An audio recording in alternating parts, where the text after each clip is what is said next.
할렐루야.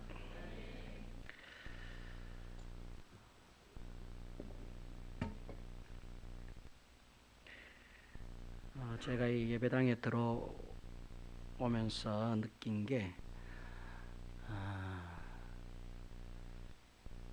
찬송도 찬양도 정성이 담겨 있는 것 같고, 또 대표 기도하시는 분도 온 정성을 다해 준비해서 하신 것 같고, 우리 송윤재 장로님 이미 신평교회 장로님 되신 지 꽤 오래되셨을 텐데도 사회 드리는데 덜덜덜 떠세요. 정성을 다하시는 것 같고, 두렵고 떨리는 마음으로 온 성도들이 하나님 앞에 겸손하게 예배드리는 것 같은 느낌을 확 받았습니다. 뭔 설교가 필요하겠습니까? 이미 이렇게 은혜가 충만하고, 또 정말로 하나님을 경배하고 하나님을 최고로 여기시는 것 같은데 더 이상 무슨 말씀이 필요하겠어요? 우리 신평교회, 우리 세빛교회가 나날이 더 좋아지는 것 같아서 더 좋습니다. 앞으로가 더 좋아질 줄로 믿습니다.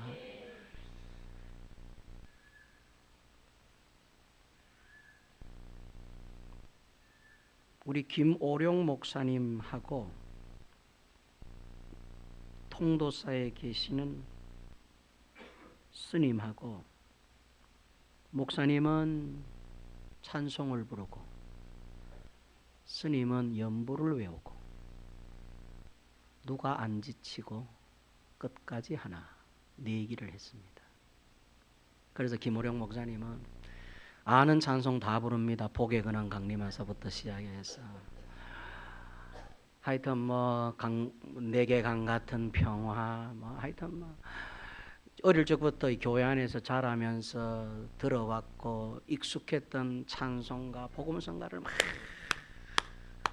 찬송을 합니다. 옆에서 통도사에 계시는 스님은 또 나름 절에서 또 갈고 닦은 도통한 바가 있기 때문에 목탁을 두드리면서 또 연부를 외웁니다.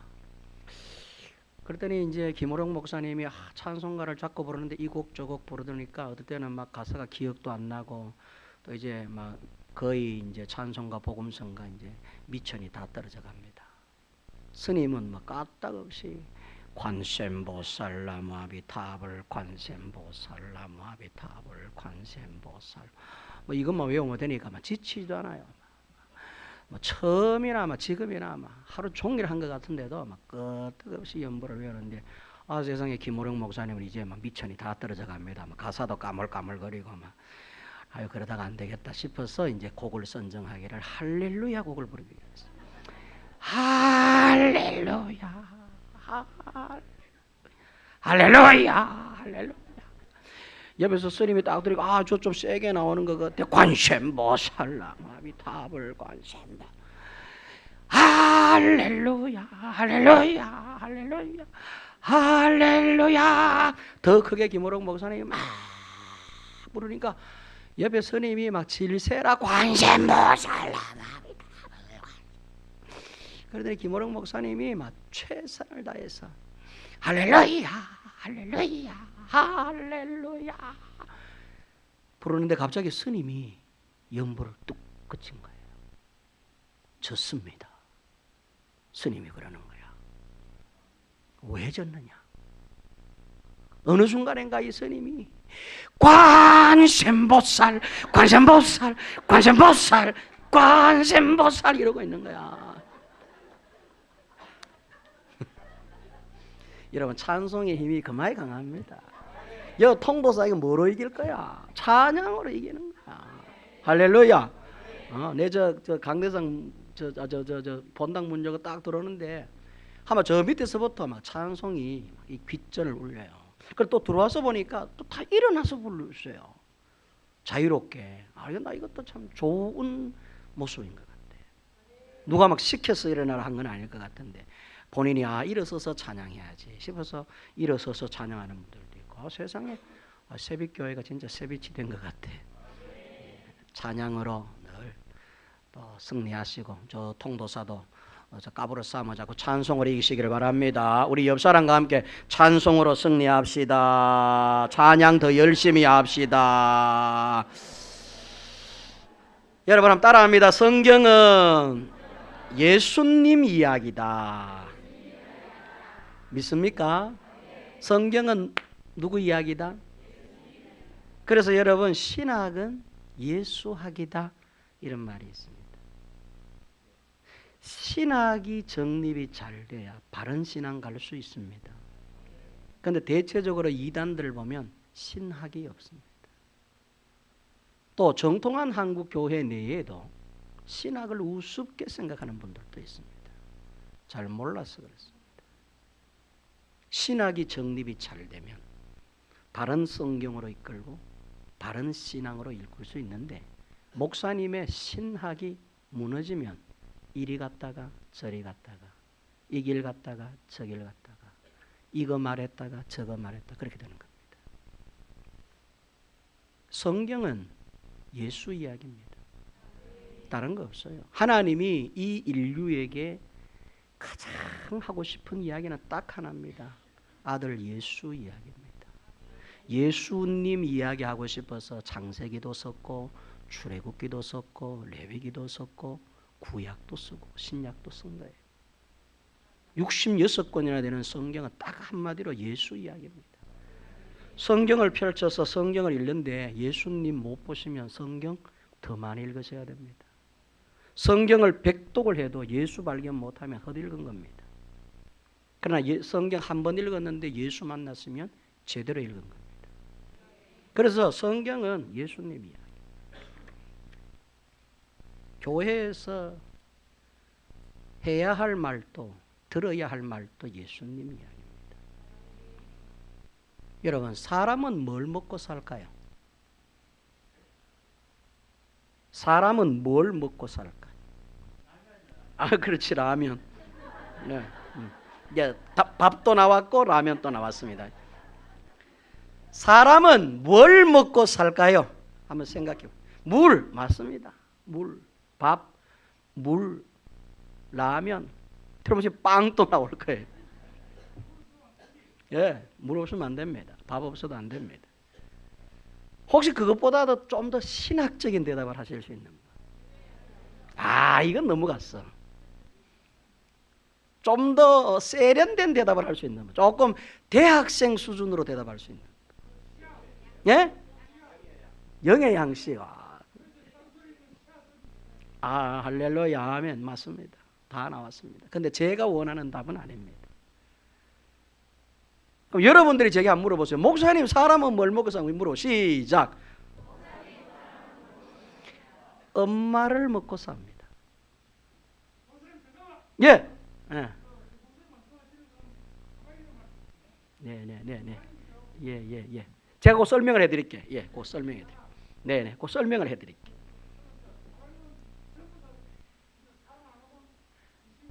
괜찮습니다.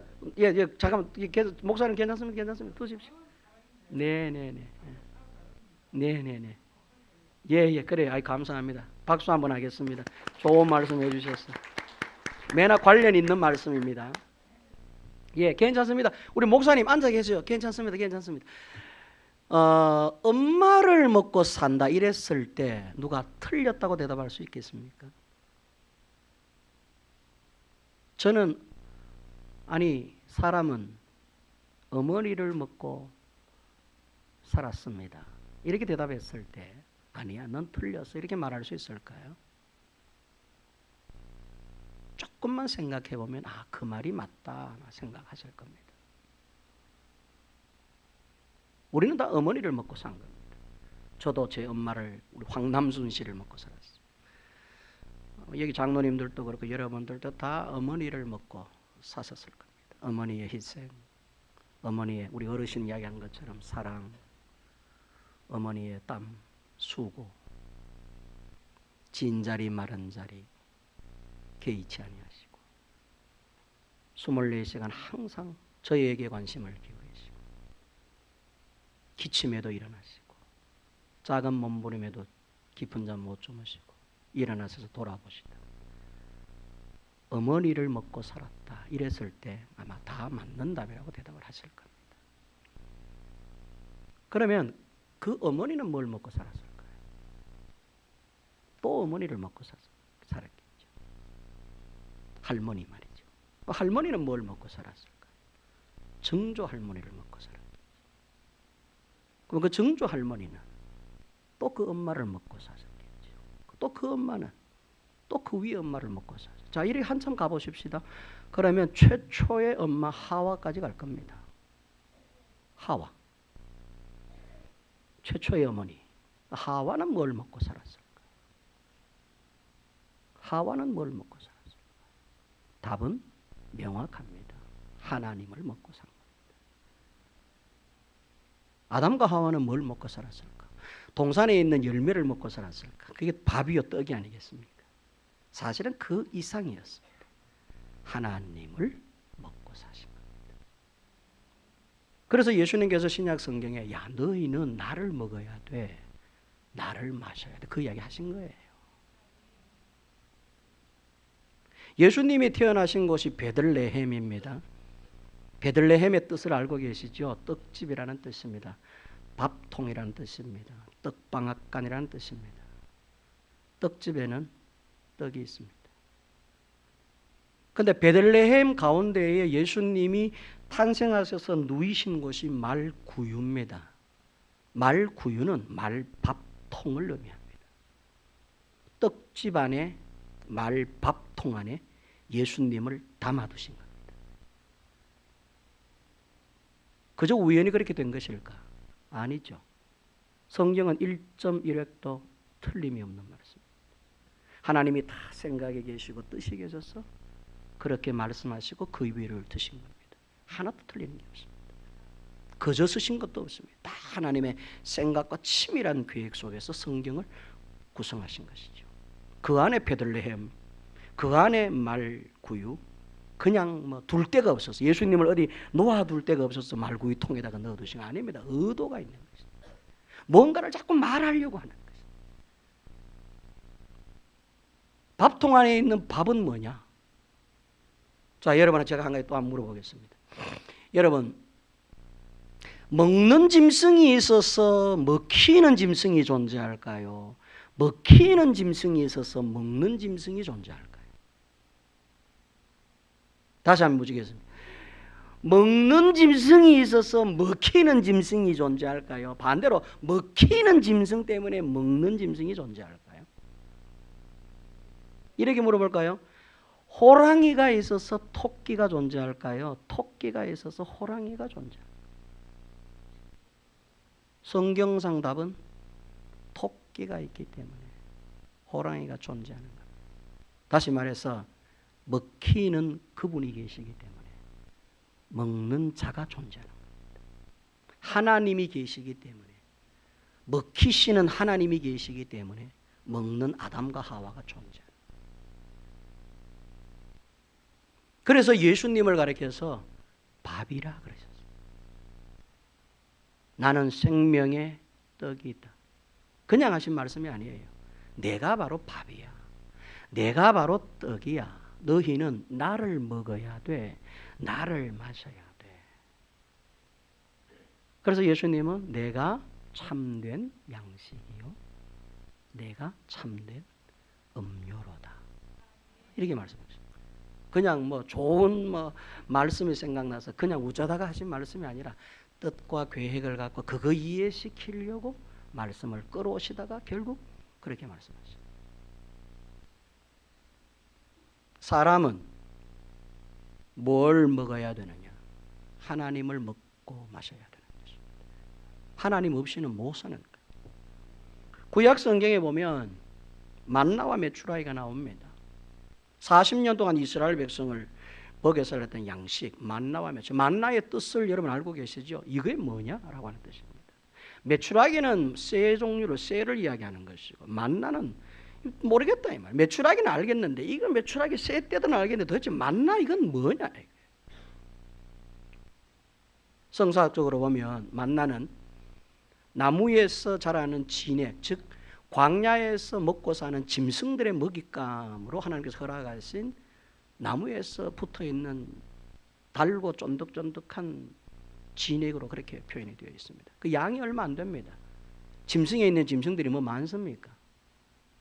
뭐 수가 적을 텐데 그 짐승들이 그냥 가끔씩 와서 배를 채우기 위해서 뜯어먹는 가시와 같은 뭐 그런 작은 진액을 말해 조금 나오는 진액. 근데 그거를 40년 동안 200만 명이 하루 세끼 배가 터지도록 그 나무에서 진액이 쏟아지니 기가 막힐 일 아니겠습니까? 뜯어내도 나오는 이 진액, 이게 도대체 뭐냐? 이게 뭐냐? 이것이 무엇이냐라고 하는 뜻입니다. 그게 뭔가를 주님께서 가르쳐 주셨어요. 그게 바로 예수님 당신 자신이라는 걸 가르쳐 주셨어요. 그리스도를 먹고 마시는 것입니다. 그래서 여러분 보세요. 성경은 온통 예수님 이야기.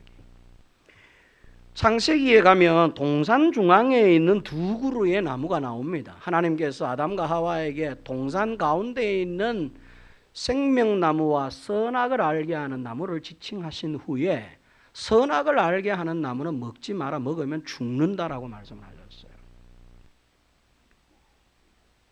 그런데 여러분 사실은 성경을 꼼꼼하게 읽어보면 동산 중앙에 있는 나무는 두 그루의 나무인지 아니면 한 그루의 나무인지 알 길이 없습니다. 하나님은 두 그루의 나무가 있다라고 말씀하지 않고 다만 동산 가운데에는 생명을 알게 하는 나무요 그리고 선악을 알게 하는 나무라고만 지칭할 뿐. 그래서 우리는 이걸 두 종류로 생각하니까 두 그루 각각의 나무라고 생각하는 버릇들이 생긴 것입니다. 예를 들자면 예수님이 탄생하셨을 때 동방 박사들이 예수님을 첫 방문을 하고 경배를 드립니다.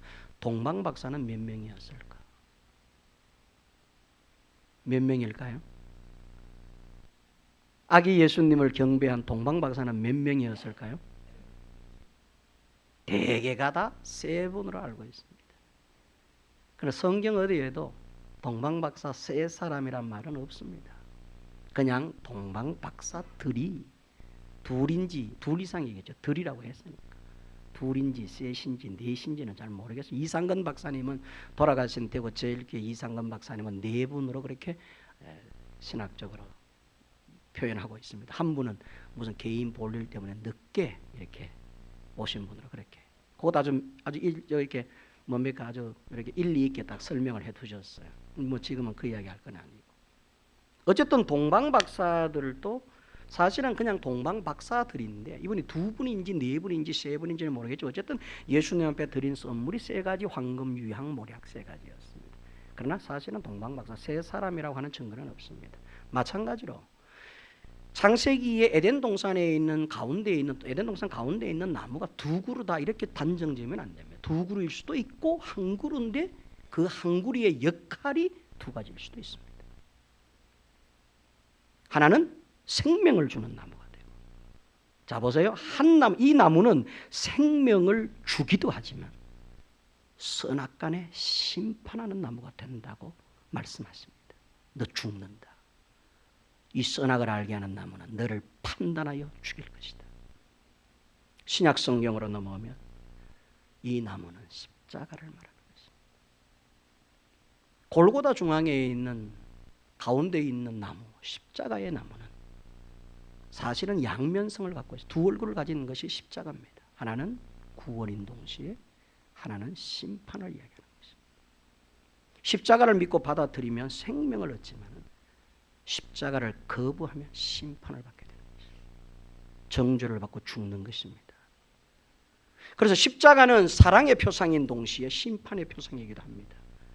십자가를 어떻게 받아들이냐에 따라서 받아들이는 그 사람은 한편에 있는 강도와 같이 구원의 대상이 되는가 하면 십자가를 다른 면으로 받아들이면 주님께서 거들떠 보지도 않는 긍휼과 자비도 없는 버려지는 상태가 되기도 한다는 것 양편의 강도 세워서 분명히 보여주셨습니다. 구약의 에덴 동산에 있는 나무를 왜 하나님께서 두시고는 아담과 하와 사람에게 생명나무와 선악을 알게 하는 나무를 교육하셨을까? 뭘 도대체 말씀하시기 위해서? 사실은 하나님께서 훗날 내 아들, 내 분신, 내 자신이 매달려 너희를 위하여 희생할 바로 십자가를 말씀하기 위해서 그렇게 말씀하셨다고도 보아집니다. 결국 예수님을 이야기하고자 합니다. 십자가는 선악과, 에덴 중앙에 있는 생명나무와 선악과의 나무는 순종과 불순종으로 나눌 수 있습니다. 선악과를 안 따먹는 순종에 이르면 생명을 얻는 것이고, 그러나 만약에 생명나무, 선악을 알게 하는 나무를 따먹으며 불순종하게 되면 심판을 받고 반드시 죽게 된다고 말씀을 하셨습니다. 십자가도 마찬가지입니다. 하나님께서는 계속 십자가를 자랑하고 있습니다. 십자가를 말하게 합니다. 세워둔 초대 사도들이 증거했던 복음의 메시지가 십자가였습니다. 십자가에 달리신 예수, 이 십자가에 대한 예수, 이 예수를 믿으면 네 집과 네 가정이 구원을 받는다라고 말한 것처럼 이 십자가를 믿음으로 순종하여 받아들이면 생명을 얻게 되지만 이 십자가의 예수님을 불순종하고 거부하면 너는 반드시 죽게 된다는 걸 말씀하시기 위해서 어쩌면 에덴 동산에 큰 나무를 세워서 교훈하신지도 모릅니다. 결국 예수님을 이야기하는 것입니다. 오늘날 21세기를 살아가는 우리 현대 그리스도인들에게 마귀가 유혹하는 선악과는 무엇일까? 선악과를 따먹으로 말미암아서 아담과 하와는 결국 그 영혼이 죽게, 이걸 1차 죽음이라고 합니다. 첫 번째 죽음입니다. 사람은 이미 죽은 상태예요. 어디서 죽었느냐? 에덴 동산에서 죽었어요. 쫓겨나면서 죽었어요. 하나님이 반드시 네가 죽는다라고 말했기 때문에 그건 육의 죽음을 말한 게 아니라 영적인 단절, 곧 하나님과의 단절을 말해요. 그건 죽음을 뜻하는 것입니다. 그래서 사실은 저와 여러분들은 예수를 믿어서 다행이지만 이 예배당 바깥에 있는 불신하는, 주를 아직 알지 못하고 믿지 않는 자들은 이미 죽은 자들입니다. 그래서 예수님은 한 번은 길을 가시다가 한 청년이 예수님을 따르기로 맹세했을 때 따라오느라 했더니 이 청년이, 근데 제가 한 가지 일을 하고 와야 됩니다. 무슨 일이냐 했더니 우리 아버지가 돌아가셨는데 아버지의 장례를 치르고 주를 따라가겠습니다. 이랬을 때 주님께서 그래라 이렇게 말씀하시지 않고 매우 냉정하게 그 죽은 자는, 아버지를 말하는 것이죠. 네 아버지가 죽었냐? 그러면 그 죽은 아버지는 죽은 자들에게 맡기고 나를 따르라라고 말씀하셨어요. 즉 하나님이 보실 때에 이미 이 세상 사람은 다 죽은 상태예요. 이거 살려내기 위해서 십자가를 지신 것이에요. 그래서 첫 번째 사망은 에덴 동산에서 이루어졌습니다. 이제 우리에게는 둘째 사망이 남아 있습니다. 십자가를 거부하면 영원히 죽게 되는 둘째 사망. 반대로 십자가를 믿고 순종하여 받아들이면 부활이 이르는 것입니다. 결국 하나님께서는 성경을 통하여 예수님을 말하고 계십니다. 오늘날 선악과가 어떤 것입니까? 보암직하고 먹음직하고 지혜로울 것 같고 탐스럽기 그지없는, 이게 뭘까요? 여러분 뭐라고 생각하세요? 어떤 과일일까요?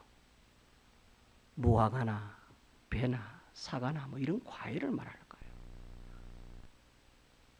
오늘날 성도들을 또는 불신자들을, 세상에 있는 모든 사람들을 여전히 이 사악한 마귀가 말이죠. 이 사악한 마귀가 그들을 유혹하면서 보암직, 먹음직스럽고 지혜롭게 하고 탐스럽기 그지없는 그 어떤 열매를 갖고 계속해서 유혹을 하여 십자가를 거부하게 만들고 예수를 불신앙하게 만들고 하나님과 관계를 계속해서 단절된 상태로 유지시키는 이 선악과, 많은 사람들이 그걸 따먹고 있어요. 많은 사람들이 그 열매로 유혹을 받고 있습니다. 성경을 봤더니 사도 바울은 현대판 선악과를 이렇게 표현을 합니다. 고린도후서 11장 3절 4절. 혹 여러분들의 성경을 한번 찾아보면 좋겠습니다. 한번 찾아볼까요? 고린도후서 11장 3절 4절을 한번 찾아보겠습니다. 고린도후서 11장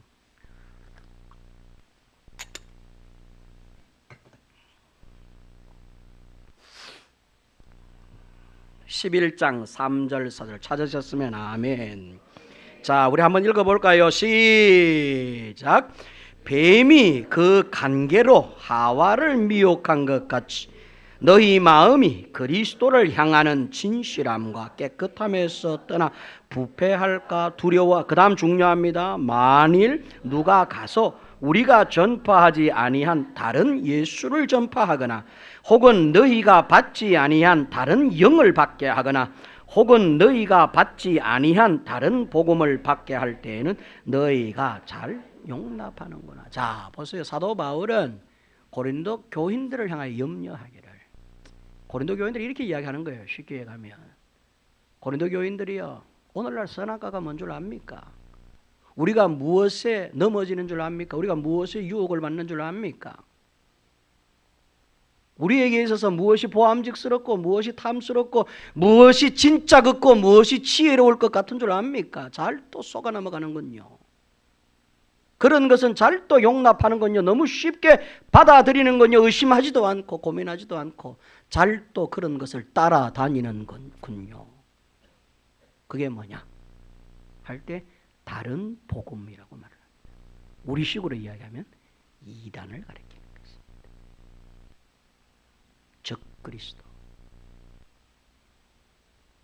사도 바울은 오늘날 선악과는 우리의 믿음을 변질시키고 우리의 영혼을 도둑질해가고 우리의 영혼을 지옥에 면하는 이 사악한 다른 복음, 예수 이외의 다른 복음, 이 복음은 우리를 진실하면서도 나잡아뜨리게 만들고 우리를 정결하면서도 무너뜨리는 것인데, 예수를 향한 우리의 신실함에서부터 우리를 변질되게 만드는 이 그릇된 다른 복음 곧 이단들이 우리의 영혼을 도둑질해가는, 우리의 영혼을 죽이는 선악과가 된다라고 바울이 말합니다. 오늘 한번 보십시오. 대한민국에는 약 40여 분의 예수님이 계십니다. 40여 명의 예수님들끼리 싸워야 될 거예요. 진짜 예수를 가려야 될 것입니다. 대한민국에 있는 이단들을 가리키는 것입니다. 신천지, 이만희, 그가 예수가 되어 우리를 유혹하는데, 불행한 거는 그 신천지에 가서 찬송 부르고 찬양 부르고 할렐루야 이만희 성령님 노래 부르는 사람들이 전부 과거에 우리 교회에 있었던, 일단 교회에 있었던 성도들이 다 거기에 가 있다는 사실. 영생교도 마찬가지고 안상홍 청년회도 마찬가지. 그들이 뭐에 속았느냐? 탐스럽기도 하고 이게 진짜 말씀 같기도 하고 이게 진리 같기도 하고 이게 지혜로운 말씀 같기도 하고. 우리 좋은 교회 권사님 한 분이 신천지로 빠졌습니다.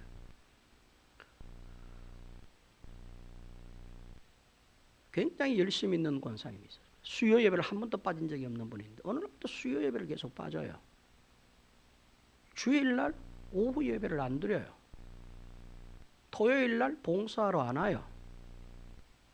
정말로 묵묵히 봉사도 잘하시고 구역 예배도 잘 들으시고 했던 분이 어느 날부터 이 모든 신앙의 패턴이 뒤바뀌기 시작합니다. 이상하다. 그래서 만나서 요즘 왜 권사님 수요 예배도 못 드시면 요즘 직장에서 11시만 넘게 돼가 집에 옵니다. 늦게 퇴근합니다. MSC 양산에 있는 MSC에 다녔거든. 야, 그래요 하고 처음에는 그런 줄 알았어요. 이게 한 거의 1년을 끌었습니다.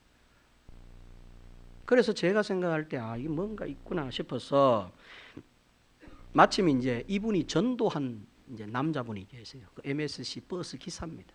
그 기사를 이제 얼마 전에 전도를 했었는데, 근데 이 양반 이제 그 신앙 예배 드리는 태도를 이제 교인들이 제게 문제 삼아서 제게 몇 번이나 이야기를 하는 거예요. 목사님 그 사람이 좀 이상합니다. 왜요?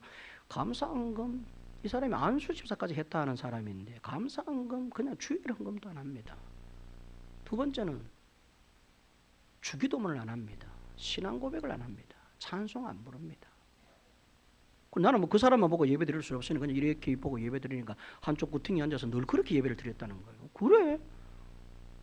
그러고 나서 그때부터 이렇게 곁눈질해가 이렇게 보니까 진짜로 찬송할 때 입 다물고 기도할 때 눈 뜨고 살피고 있고 이따위 짓을 하는 거예요. 알고 봤더니 신천지였어.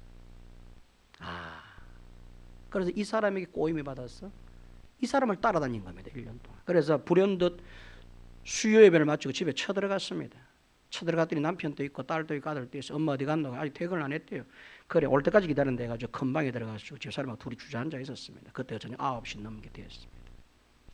옆에 딱 보니까 대학 노트가 한 4권쯤 있더라고요. 이게 뭔가 싶어서 살펴보니까 거기서 공부한 내용들이 거기 다 얇은 책자도 하나 있었으면 1급 비밀용 해가지고 대각선으로 꺼가지고 이거는 뭐 외부 누출 금지 이렇게 해놨더라고. 거기 보니까 생명의 진리의 말씀에가 쫙 적어놓은 밖에 전부 이만희 찬양하는 것들이요. 근데 그걸 몰래 도둑질을 했습니다. 싹 갖고는 집사람 가방에다 딱 넣었습니다. 여보 요거 챙겨놔라. 그리고 대학 노트로 쭉 훑어보니까 날짜별로 되어 있는데 거기다 1년 전부터 날짜별로 해가지고 거기 보면 우리 선생님께서 뭐 선생님께서 해가 쭉 공부했는 게 들어요. 신천지가 확실하다는 확증이 들었습니다. 10시쯤 되니까 들어왔어요. 깜짝 놀라요. 들어가자마자 앉아보세요. 이 책 이거 뭐예요? 해가지고 이제 따지기 시작했습니다. 막 그러기를 이제 시간을 보냈고 도저히 안 된다는 판단하에 그러면 권사님 우리가 포기하겠습니다 하고는 돌아왔습니다. 집에 돌아와서 한 5분쯤 있으니까 전화가 따라랑 왔습니다. 제 휴대폰으로. 목사님 훔쳐간 거 주시지요. 그래요. 그 내가 뭘 훔쳐가요? 그랬더니 훔쳐간 거 있잖아요. 그래요. 아니 난 모르는 일인데. 내가 뭘 훔쳐갔는지 말해보세요. 훔쳐갔는 거 있잖아요. 난 훔쳐간 거 없어요. 그 돈 20만 원 연하한테 가갔잖아요. 이래요. 그러면 파주소 신고하세요. 그럼 내가 조사받을게요. 20만 원 가갔던 조사받을게요. 그러더니 이때부터요. 마귀가 들어가는지 악담을 하는데 우리 조직 아시죠? 이러는 거예요. 지도 새도 모르게 갈 수 있습니다. 막 그래요. 그때 도끼를 막 쿵쿵 달라붙는 거죠. 나는 권사님 가져간 게 없습니다. 아무것도. 권사님 입으로 말해보세요. 뭐를 가져갔는지. 그렇게 살지 마세요. 그럼 막 이렇게. 결국 그 모습 제가 갖고 있습니다. 지금. 그래서 제가 전화통으로 권사님 그래 맞아요. 제가 권사님 1급 비밀용 문서 갖고 왔어요. 근데 한 가지 물어볼게요. 이게 정말로 진리의 말씀이라면 왜 1급 비밀로 붙입니까? 세상에 공개하지. 저도 읽을 수 있도록 세상 모든 사람들이 편안하게 다 읽을 수 있도록 복사해가지고 돌리지. 뭐가 그렇게 숨길 게 많아가지고 1급 비밀해가지고 외부 유출 금지해가지고 도장까지 찍어가지고 이따위 짓을 합니까? 예수님께서 성경 말씀 1급 비밀 붙여서 아무나 읽지 마라 그렇게 말씀하신 적이 있어요? 오히려 성경 말씀은 모든 사람이 다 알고 수 있도록 주신 특별 계시의 말씀입니다.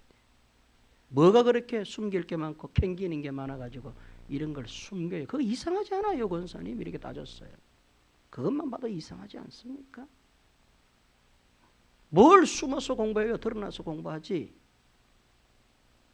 그 결국 이 사람이 신천지에 빠진 이유가 뭐냐면 보암직하고. 그 나중에 이 사람이 이제 우리 교회에 있는 다른 집사람을 꼬드겨 가지고 또 데려가려고 꼭 교회 불만 많은 분들한테 붙습니다. 그런 분한테 딱 붙어 있지. 우리 교회 목사님 썰거 들으면 하나도 모르겠지.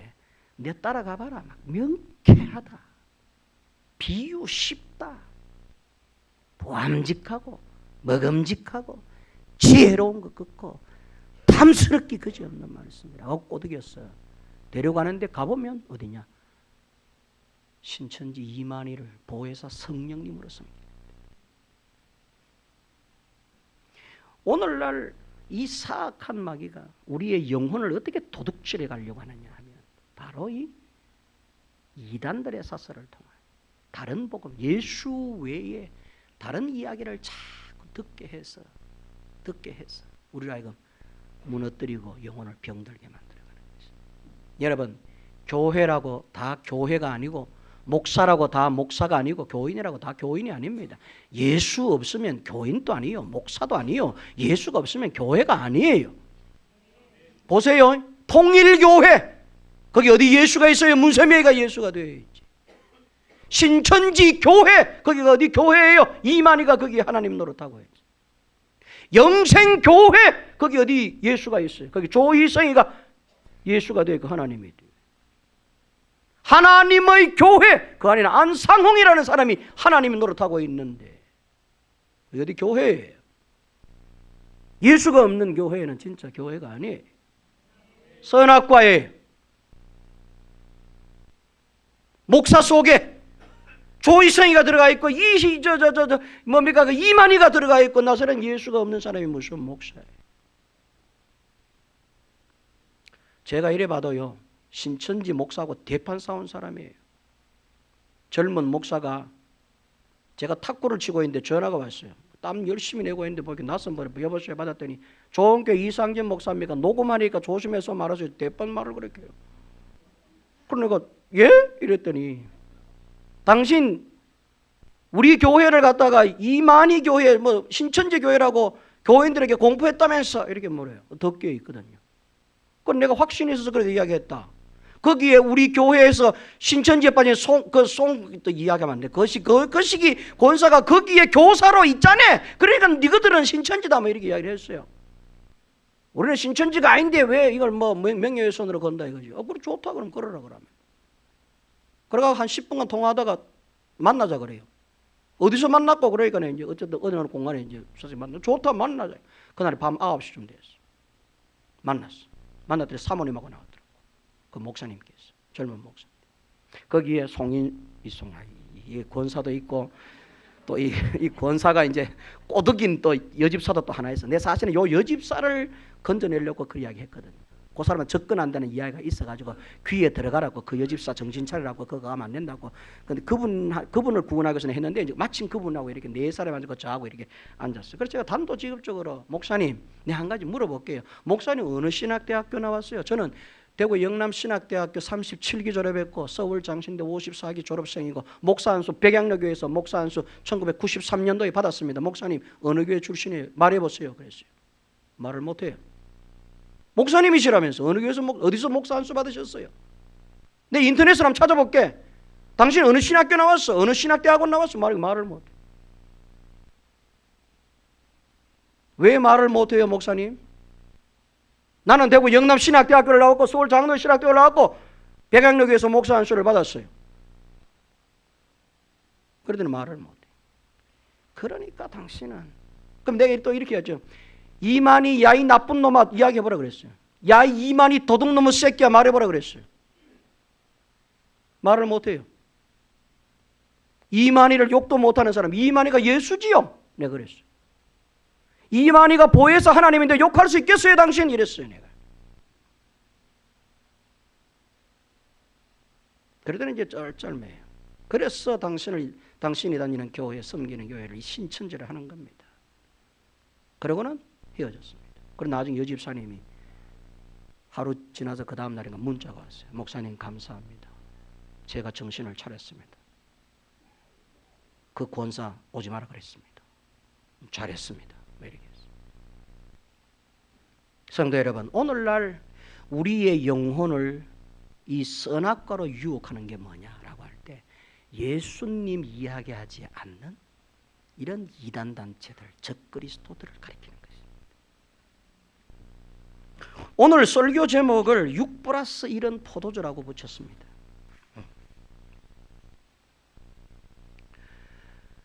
유대인들이 말하는 성경에 기록된 숫자 개념이 있습니다.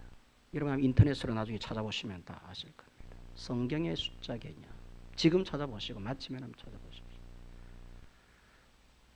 유대인들에게 있어서 1이라고 하는 숫자는 유일무이하신 하나님을 나타내는 숫자입니다. 하나님을 나타낼 때 1이라고 하는 숫자를 씁니다. 2는 분리 분쟁을 가리킬 때. 상상은 인터넷을 찾아보십시오. 3은 하늘의 수, 영적인 완전함 수. 4는 동서남북 땅의 수, 세상의 수, 물질의 수. 5는 결합의 수, 은혜의 수, 구속의 수, 초월의 수, 죽음의 수. 6은 6+1의 6은 땅의 완전수, 자연 만물 창조의 수, 사람의 수, 미완성의 수, 인간 노력의 최대수. 가리킬 때 6을 가리킵니다. 그래서 6은 사람이 할 수 있는, 이 땅에서 보여줄 수 있는 최고의 가치의 숫자를 이야기할 때 6이라고 하는 숫자를 쓰는데 불완전한 수입니다. 그래서 보세요. 천지 만물을 창조하실 때 하나님께서 6일 동안 만물을 지으셨어요. 6일입니다. 사람도 6일 안에 두셨어요. 사람을 마지막으로 창조하셨습니다. 더 이상 창조할 게 없어요. 하나님이 손을 트셨어요. 이제 할 일이 없다. 만약에 사람을 만드신 것으로 6일 동안 창조하신 것으로 끝나면 그건 불완전한 수, 한계의 수, 제한의 수가 됩니다. 거기다가 하나님께서 플러스 하나님의 쉬시는 날을 더해 주죠. 제7일은 나의 날이지. 이 7일이 있어야 완전한 창조가 된다. 내 안에서 안식하라 하시면서 천지 만물을 7일 동안 창조했다고 이렇게 성경을 가르치고 있습니다. 그러니까 6일 동안의 인간의 완숙한 수에다가 하나님이 제7일 하루 동안 쉬시는 하나님의 수를 더해 주시니까 제7일 천지 만물의 완전한 창조. 더 이상 할 일이 없다. 손을 트신 것입니다. 나만 장군에게 7번 요단강에 가서 몸을 씻으라고 말씀을 하셨습니다. 나만 장군이 그렇게 하기로 고백을 하고 6번 몸을 씻었습니다. 아무런 변화가 없었어요. 고침은 7번까지 해야 고침을 받습니다. 6번까지 몸을 씻었어요. 혹시라도 뭐 반쯤은 안 깨끗해졌겠나 봤는데 여전히 처음 씻기 이전과 똑같은 문둥병이 몸에 바라고 있었어요. 하나도 나은 것이 없어요. 마지막 믿음을 갖고 7번 몸을 담고자 그 순간에 모든 몸이 깨끗해져 버렸어요.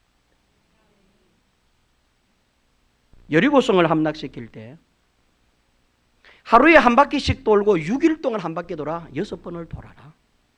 만약에 6번만 도는 것으로 만족하면 여리고성 안 무너집니다. 그런데 하나님이 한 가지 더 심부름을 시켜서 그 다음 날은 제7일인데 7번째 날에는 7바퀴를 돌고 소리를 질러라. 그러면 무너진다. 사람이 할 수 있는 최대의 6바퀴를 도는 수까지 했는데 여리고성은 여전히 견고했어요. 하나님이 마지막 믿음으로 도는 7바퀴를 하루 동안에 도는 제7일 하루를 더 했을 때에 여리고성이 무너졌습니다. 성군 다윗이 블레셋에 빼앗긴 법궤를 다윗의 성으로 데리고 올 때에 먼저 시도를 했었습니다. 그런데 우사라고 하는 사람이 뛰노는 소가 막 뛰노니까 법궤가 떨어질까 봐 손을 댔다가 그 자리에 즉사해가 죽습니다. 겁이 난 다윗 그것을 오벳 에돔의 집으로 옮겨라 하고는 거기다가 두었으면 그러기를 한동안 그 법궤를 오벳 에돔에다가 둡니다. 그리고 오벳 에돔에서부터 다윗 성까지 법궤를 이제 옮길 때가 되었는데 도대체 옮길 방법이 생각나질 않는 거예요. 어떻게 저걸 옮길까? 또 손댔다가 또 죽을 판인데 두렵고 떨리는 마음으로 다윗이 믿음을 갖고 옮겼는데 이렇게 옮겼습니다. 오벳 에돔에서부터 다윗이 있는 성까지의 거리는 약 18.9km라고 기록되어 있습니다. 18.9km. 19km 같으면 이어서 뭐 어디까지 가는지는 모르겠습니다만 여러분 대충 계산해 보시면 될 겁니다. 약 19km가 됩니다. 19km의 법궤를 옮길 때 다윗이 어떻게 옮긴 줄 아세요? 여러분 이거요 우리 찬양하는 팀이 좀 잘 들어야 돼요. 오늘 찬양 우리 너무 잘하시거든요. 오늘 저는 깜짝 놀랐던 게 베이스 기타를 하시는 분이 날씬하신 여성께서 이렇게 하시는 걸 보고 내가 깜짝 놀랐어. 왜냐하면 나는 여태까지 베이스 기타 여자 하는 분 최근에 이 주변에서 내 태어난 거 처음 봤거든. 그래 사진을 찍었어. 우리 교인들에게 보여줄래. 우리 교회도 베이스 기타 남자가 하는데 이거는 뭐 이러면서 사진 찍으면 또 포즈를 취해야 돼. 밖으로 싹 나가 탁 이러면 또 쳐주고 사진 잘 나오게 하려고. 야 진짜 난 와 멋있어요. 나는 막 여자분들 악기 하는 건 다 멋있어. 근데 여러분 보세요. 그 찬양하는 팀을 잘 들어야 돼요. 다윗이 법궤를 옮겨올 때 너무 좋아가지고 막 춤추고 막 찬양하는 게 그렇게 좋아가 하다 보니 바짓가리가 내려와가지고 막 바짓가리도 내려온지도 모르고 막 찬양했다. 그러니까 미갈이 있다가 비웃었다가 미를 못났다. 찬양을 멸시하고 전대하면 안 된다 이래갖고 찬양하는 데만 몰입하는 경우가 있는데 그러면 안 돼.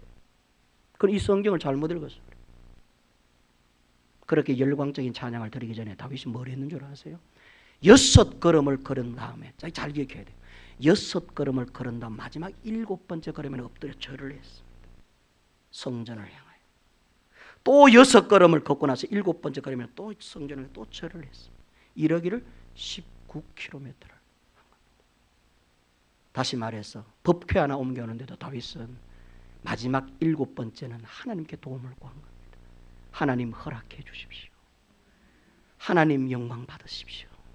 하나님의 법궤를 옮기려고 하는 것입니다. 이 예배의 마음이 먼저 된 다음에 찬양을 해요. 찬양만 해가지고는 안 돼요. 다윗은 정말로 예배하는 말, 경배하는 말, 온전히 그 마음에 있어서 6 행보한 다음에 7번째는 절하고 6. 여러분 아마 제 생각에는 다윗이 그때 무릎팍 다 나갔을 겁니다. 19km를 그렇게 했다고 가정해보세요. 임금이. 그래갖고 법궤가 다윗 성에 들어올 때 얼마나 기뻤겠어요. 그 상간에 우사가 죽은 일도 있었는데 세상 하나님께서 조금 더 화내지 않고 기쁘게 그 법궤를 갖다가 다윗 성으로 옮겼을 때 그 환희, 그래서 바지가 내려오는 줄도 모르고 춤을 췄다. 경배와 예배를 드린 다음에 찬양을 해요. 사마리아 우물가 여인을 만났습니다. 남편을 데려오라 했더니 여인이 주님, 제게는 남편이 없습니다. 예수님께서 네 말이 맞다. 넌 정직하구나. 이전에 네가 남편이 5이 있었을 때 그 사람들도 네 남편이 아니었고 지금 같이 살고 있는 남자도 네 남편이 아니니 네 말이 맞다라고 말씀하셨어요. 고로 이 여자는 6 남자를 데리고 있었는데 남편이 하나도 없었어요. 거기에 예수님께서 내가 네 남편이 되어주마. 그리고는 7번째 구세주 남편이 되어주신 것입니다.